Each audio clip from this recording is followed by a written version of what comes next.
அஸ்ஸலாமு அலைக்கும். Last mini விலாகில் இந்த எலும்பு சால்னா பரோட்டா ரெசிபி வேணும் அப்படின்னா கீழே ரெசிபின்னு கமெண்ட் பண்ணுங்கன்னு சொல்லியிருந்தேன். நிறையா பேர் ரெசிபின்னு கமெண்ட் பண்ணியிருந்தீங்க. அதனால் இன்றைக்கி சூப்பராக ரெசிபி ஷேர் பண்ணியாச்சு.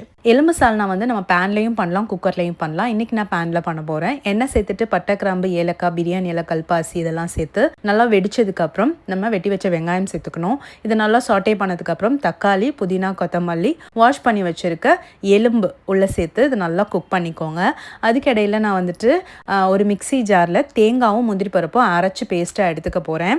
இந்த எலும்பு நீங்கள் வந்து குக்கரில் கூட விசில் விட்டு எடுத்துக்கலாம். நான் இந்த பேன்லேயே அப்படியே குக் பண்ண போகிறேன். கொஞ்சமாக சால்ட்டு சேர்த்துட்டு தேங்காவோட நீங்கள் வந்து கசகசா சேர்த்து அரைக்கிறதா இருந்தாலும் அரைச்சிக்கலாம். நம்ம வீட்டில் கசகசா யூஸ் பண்ணுற பழக்கம் கிடையாது. ஸோ அதனால் நான் வந்து கசகசா யூஸ் பண்ணலை. எலும்பு நல்லா 3/4 குக் ஆகிடுச்சு. இப்போது இஞ்சி பூண்டு பேஸ்ட்டு, மஞ்சள் தூள், மிளகாய்த்தூள், தனியாத்தூள் நல்லா சாட்டே ஆனதுக்கப்புறம் கொஞ்சமாக தண்ணி ஊற்றி குக் பண்ணிக்கோங்க. அதுக்கப்புறம் சோம்பு பொடி வந்து நான் 1 டேபிள் ஸ்பூன் சேர்த்துக்கிறேன். சோம்பு பொடி ரொம்ப ரொம்ப இம்பார்ட்டண்ட். அதுதான் வந்து இந்த ரோட்டு கடை சால்னா மாதிரி நமக்கு இந்த பரோட்டா சால்னாக்கு அந்த டேஸ்ட்டு கொடுக்கும். இதை மூடி போட்டு நல்லா குக் பண்ணி எடுத்துக்கலாம். இது நல்லா பச்சை வாசனை போயிடுச்சு மசாலாவோடது. இப்போது தேங்காய், முந்திரி பருப்பு பேஸ்ட் உள்ளே சேர்த்துட்டு தண்ணி எவ்வளோ வேணுமோ அந்த அளவுக்கு சேர்த்து சால்ட் கரெக்டாக இருக்கான்னு பார்த்து நல்லா கொதிக்க விட்டு கொத்தமல்லி தூவி இறக்கிட்டோம் அப்படின்னா சூப்பராக ரெடி ஆயிரும்.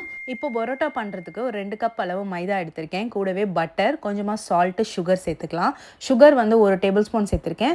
சால்ட் வந்து அந்த மாவுக்கு எவ்வளோ தேவையோ அந்த அளவுக்கு சேர்த்துக்கோங்க. பட்டருக்கு பதிலாக நீங்கள் வந்து குக்கிங் ஆயில் கூட சேர்த்துக்கலாம். கொஞ்சமாக வார்மான மில்க் ஆர் நார்மல் வாட்டர் நீங்கள் வந்து சேர்த்து டோவை நல்லா டைட்டாக பிசைஞ்சு ஒரு அரை மணி நேரம் வச்சதுக்கப்புறம் இந்த மாதிரி வந்து நைஃப்பில் நல்லா திரட்டிட்டு நைஃப்பில் இந்த மாதிரி கோடு போட்டு நீங்கள் அழகாக ரோல் பண்ணி நம்ம தின்னாக தேய்ச்சி சுட்டி எடுத்தோம் அப்படின்னா செம்மையாக ரெடி ஆகிடும். இது நீங்கள் பன் பரோட்டா மாதிரி பண்ணுறதா இருந்தாலும் பண்ணலாம். இந்த மாதிரி தின்னாக வந்து நூல் பரோட்டா மாதிரி பண்ணுறதா இருந்தாலும் பண்ணலாம். நீங்கள் மைதா வேணாம் அப்படின்னு நினச்சிங்கன்னா இது நீங்கள் கோதுமை மாவில் கூட பண்ணலாம். சூப்பராக வரும் இந்த பரோட்டா. கண்டிப்பாக ட்ரை பண்ணி பாருங்கள். இந்த பரோட்டாக்கும் எலும்பு சால்னாக்கும் காம்பினேஷன் அப்படி இருக்கும். கண்டிப்பாக இந்த ரெசிபியை ட்ரை பண்ணி பாருங்கள். இந்த ரெசிபியை சேவ் பண்ணி வச்சுக்கோங்க. உங்கள் ஃப்ரெண்ட்ஸ் அண்ட் ஃபேமிலிக்கு ஷேர் பண்ணி விடுங்க. இந்த மாதிரி ரெசிபீஸ்க்கு யாஸ் கிச்சனை மறக்காமல் ஃபாலோ பண்ணிக்கோங்க.